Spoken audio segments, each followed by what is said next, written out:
Update mga katits, buhangin mix by asphalt. Bato po yan. Pero pagdating doon, buhangin po.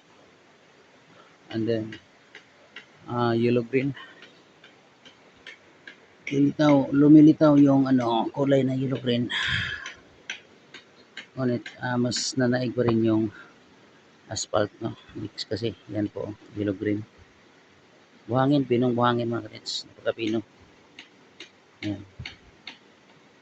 Tapos, may siya, may kagat siya sa balat. Makati.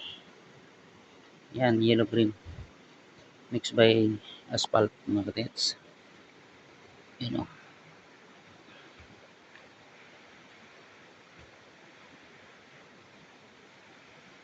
Buhangin siya pero sobrang tigas. Sobrang tigas hukayin mga katits. Yan o, buhangin po yan.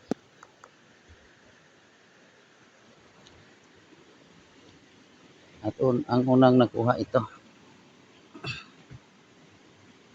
Tapos ito. Cement. Manipis parang takip. And then mga kahoy. Nakamix na dito. Ito halatang semento.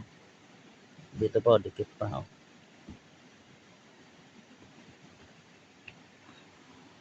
Makati. Natutunaw siya sa tubig. Sa Tagalog mga katis, nalulusaw. Yan po, nalulusaw siya. Sa Bisaya, natunaw.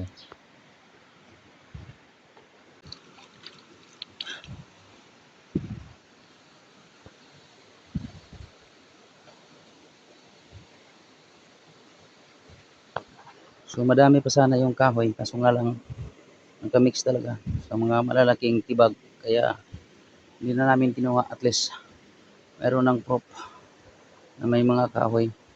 At ngayon ay lumilitaw yung asphalt, no, pinong buhangin na halatang binuhusan ng asfalto. Tapos Makati, mga katits.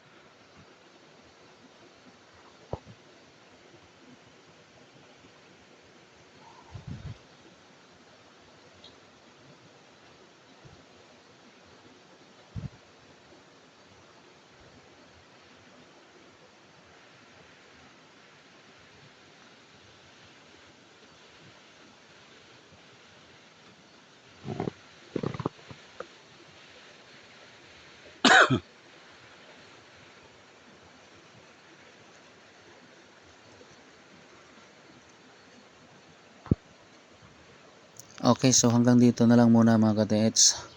God is good all the time. Bye-bye and God bless.